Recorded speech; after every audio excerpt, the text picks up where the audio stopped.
Jean, chapitre 4. Le Seigneur apprit que les pharisiens avaient entendu dire qu'il faisait et baptisait plus de disciples que Jean.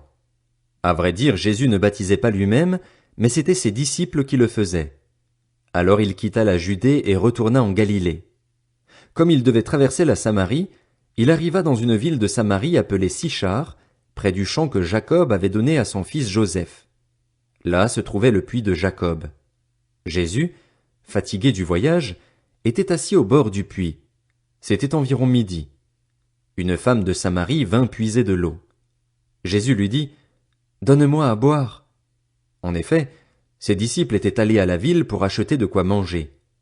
La femme samaritaine lui dit, « Comment?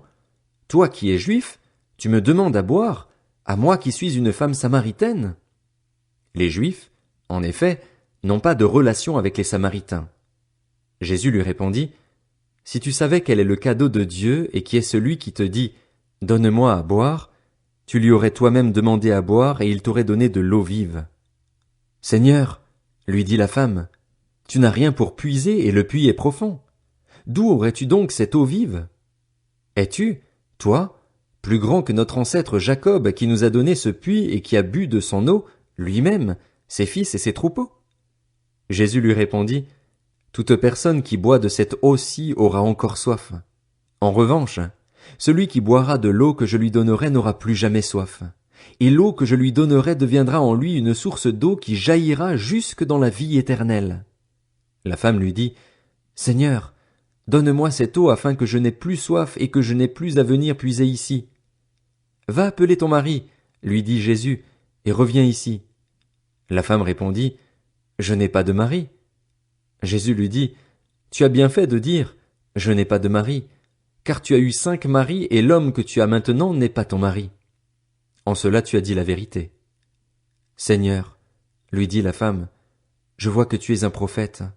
Nos ancêtres ont adoré sur cette montagne et vous dites, vous, que l'endroit où il faut adorer est à Jérusalem. Femme, lui dit Jésus, crois-moi, l'heure vient où ce ne sera ni sur cette montagne ni à Jérusalem que vous adorerez le Père. Vous adorez ce que vous ne connaissez pas. Nous adorons ce que nous connaissons, car le salut vient des Juifs. Mais l'heure vient, et elle est déjà là, où les vrais adorateurs adoreront le Père en esprit et en vérité. En effet, ce sont là les adorateurs que recherche le Père. Dieu est esprit, et il faut que ceux qui l'adorent en esprit et en vérité. La femme lui dit, « Je sais que le Messie doit venir, celui que l'on appelle Christ. Quand il sera venu, il nous annoncera tout. » Jésus lui dit, « Je le suis, moi qui te parle. » Là-dessus arrivèrent ses disciples, et ils étaient étonnés de ce qu'il parlait avec une femme. Toutefois, aucun ne dit, « Que lui demandes-tu » ou « Pourquoi parles-tu avec elle ?» Alors la femme laissa sa cruche, s'en alla dans la ville et dit aux habitants, « Venez voir un homme qui m'a dit tout ce que j'ai fait. Ne serait-il pas le Messie ?» Ils sortirent de la ville et vinrent vers lui. Pendant ce temps, les disciples le pressaient en disant, « Maître, mange !» Mais il leur dit, « J'ai à manger une nourriture que vous ne connaissez pas. » Les disciples se disaient donc les uns aux autres, « Quelqu'un lui aurait-il apporté à manger ?» Jésus leur dit, « Ma nourriture est de faire la volonté de celui qui m'a envoyé et d'accomplir son œuvre. Ne dites-vous pas qu'il y a encore 4 mois jusqu'à la moisson? Eh bien, je vous le dis, levez les yeux et regardez les champs. Ils sont déjà blancs pour la moisson. Celui qui moissonne reçoit un salaire et amasse du fruit pour la vie éternelle, afin que celui qui sème et celui qui moissonne se réjouissent ensemble. En effet, en cela cette parole est vraie. L'un sème et l'autre moissonne. Je vous ai envoyé récolter une moisson qui ne vous a pas demandé de travail.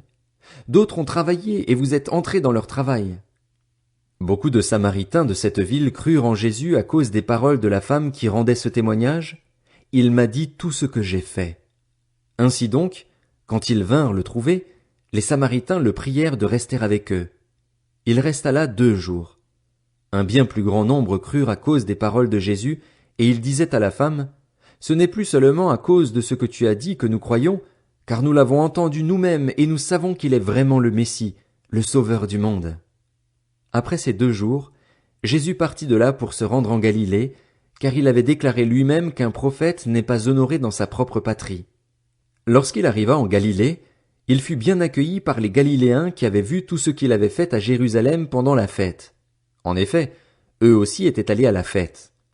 Jésus retourna donc à Cana en Galilée, où il avait changé l'eau en vin. Il y avait à Capernaüm un officier du roi dont le fils était malade. Quand il apprit que Jésus était venu de Judée en Galilée, il alla le trouver et le pria de descendre guérir son fils, car il était sur le point de mourir. Jésus lui dit, « Si vous ne voyez pas des signes et des prodiges, vous ne croirez donc pas ?» L'officier du roi lui dit, « Seigneur, descends avant que mon enfant ne meure. » « Vas-y, lui dit Jésus, ton fils vit. » Cet homme crut à la parole que Jésus lui avait dite et s'en alla. Il était déjà en train de redescendre lorsque ses serviteurs vinrent à sa rencontre et lui dirent, « Ton enfant vit !»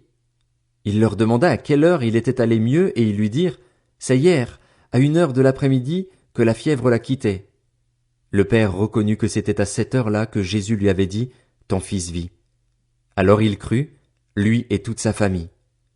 Jésus fit ce deuxième signe miraculeux après être revenu de Judée en Galilée.